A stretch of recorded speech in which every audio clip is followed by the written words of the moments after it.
Hey guys, it is end of the month, end of April. Now we're on to May. So how did I finish the month?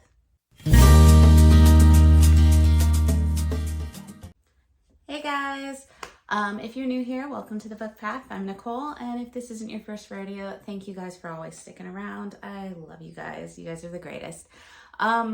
As the name of this video says, this is probably going to be the shortest end of month wrap up you have ever seen. I know there wasn't a week 3 roundup, but there's a reason why, and that reason is it took me 2.5 weeks to finish my last book.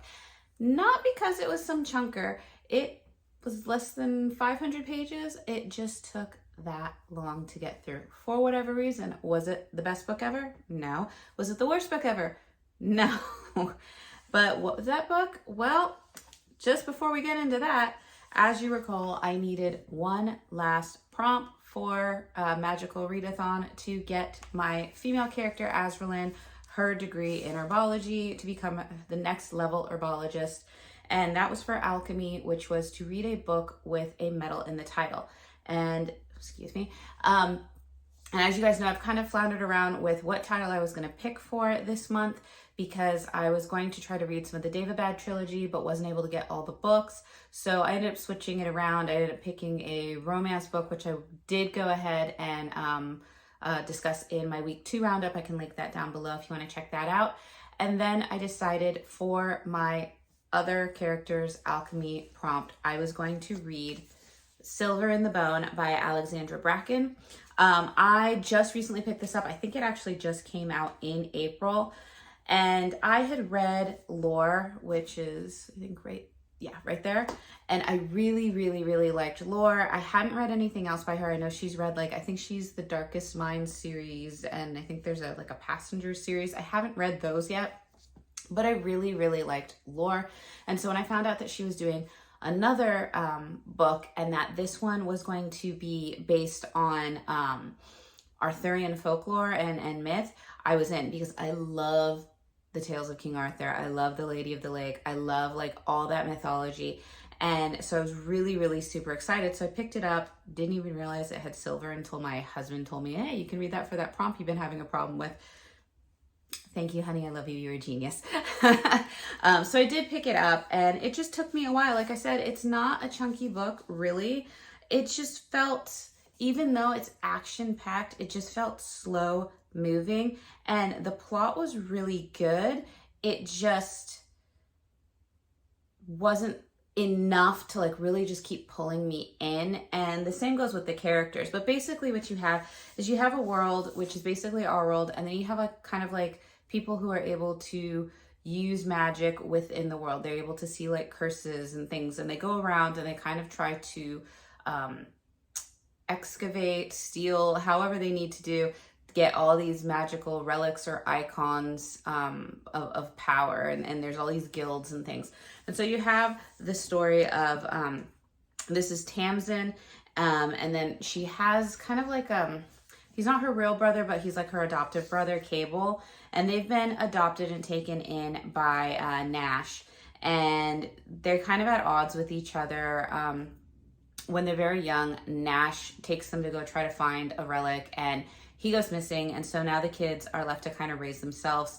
They are now, I want to say late teens, maybe early 20s. I'm not sure. This is a YA book, but it felt like a much older YA, but not exactly new adult, which is what I felt Lore was more new adult. So there is some kind of stuff that just makes it feel more young in here. But anyway, you have Tamsin is trying to find relics or find a way to break the curse that's on her brother Cable. He is kind of a werewolf. They call him the black dog, but it's very werewolf shifter So she wants to break the curse that's on him, and she finds a way that she might be able to do it, which is to go and find this ring of dispel, which was apparently the ring that Vivian in the King Arthur mythologies gave to her. I don't know if he was her foster son or her son Lancelot, and it was to basically break all curses cast upon him and as a form of protection. And so she wants to find that ring, but she's not alone. There's other people in the guild. There's even a sorceress or a descendant of sorceresses named Nev that she wants it for her purposes. One of the other like more rich elite sons of one of the guild members, Emerus, he also wants it. And you don't really know kind of why they're wanting it until later on in the book. But they end up getting to cross over into Avalon, and Avalon is not what it seems. It's kind of falling apart. It's under a curse of its own. And so now they have to decide, are they going to stay and help, or are they going to try to leave? And so it's just kind of like how they're trying to figure things out. And so at that point, it's just really slow paced, because that is the essential plot, is like, what's going on? What's the curse? What can we do? Relieving. And as far as the characters go, there really wasn't enough to fully pull me in. The main character, Tamsin, is very, like, I felt she was very apathetic. Like, I get it. She's feeling like she was left by her biological parents. She doesn't know who they are. She feels abandoned by Nash. Cable's kind of doing his thing, and she's trying to hold it together, but she does so in a very, trying to put on that tough girl front, and she just does it a little too much, where you don't really see that much vulnerability, even with her brother, who is like the one she would do anything for. She's very quick to snap, very quick to kind of put a negative comment, very kind of ruthless in her truths. And it just kind of makes her not really likable. And as far as the other characters, you really only get glimpses and like hints of who they are. So you never really felt pulled in or rooting for any one character in this. And then it is dark. Like, it definitely took the King Arthur myth and twisted what I had like known about it.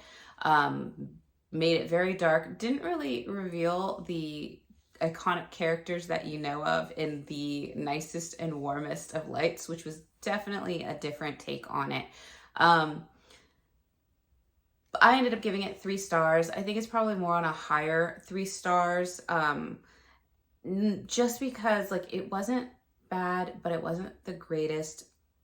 I think it's something that if it was made into a movie, it would probably reveal itself better in like a visual aspects, like a movie, than reading it in the book, just because it does feel kind of splotchy and kind of like little bits here, little bits there.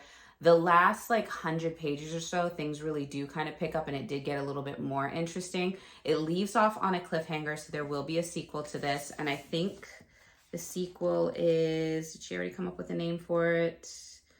No, she did not, but there is going to be a sequel to it. But it leaves off in a very interesting thing where you don't really know how you feel about it, but you're like, okay, it's intriguing me enough that I want to see where they take the story next. But like I said, so that being said, I will be reading the sequel. But it wasn't like the greatest thing ever. I definitely prefer lore to this one. It's not going to stop me from reading her stuff. I still want to read The Darkest Minds. I still want to read her other books, because she does have interesting ways of writing and telling the story that I really like.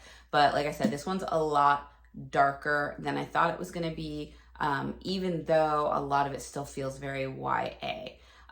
So that is basically what I read. I did finish it, which means I did get my alchemy prompt fulfilled, which means that both my characters, my female character Azraelyn ranked up as an herbologist again. She's no longer a novice, and Farron has ranked up as, he got promoted from a novice Beastmaster to the next rank as well. So we will be revisiting them again in, I think it's August, to go the next step, which is going to be the crazy one, because that's when you have to read like more than one book for the prompts.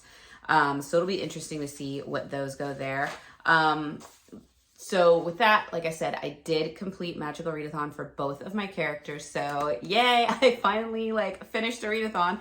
I also participated in Realmathon, and that was just kind of getting points for whichever book that I was going to do. I did, participate in the Realmathon Peace Talks. So that's all linked, I think, under Roundup Week 2, which once again, I will link all those down below. The only thing that I didn't get to that I was kind of hoping I would was the Magical Readathon, the annual read-along, where if you have one character, you choose a path to get down to the bottom by the end of the year to get some sort of you know, you get like a cute pet or an extra skill. And in March, you know, because I have both characters, I'm doing both treks. And I was short of finishing my Fight a Giant prompt, which was to read a book over 500 pages. And for that, I think I was reading, is it Chain of Gold, I think it is, by Cassandra Clare. I got to like 240 pages in before the month ran out, and then I had to switch over for actual magical readathon. So what I'm just going to do is I picked that one back up now, and I'm just trying to finish it early on into the month of May before I proceed to go to the next 2 prompts and keep going with that. But like I said, all of that was done. It was not fun knowing that it was taking me so long to get through a book that I felt I could have done sooner, but it just happens sometimes, and hopefully, you know, there'll be some more interesting stuff in May. And I hope you guys are doing well. As you can see, the sun is starting to come out. It was really stormy all weekend, but it is pretty cold today. I hope that if the weather is warming up where you are, you're starting to enjoy some of that spring, you know, just the wonderful stuff. Hopefully allergy season's starting to subside for you. And yeah, if you guys have any comments, want to let me know what you guys are reading. How did you guys finish up the month? Did you do magical readathon? Did you rank up? Did you switch over your career paths? Let me know in the comments below, and I will look forward to seeing you guys in the next video. Bye.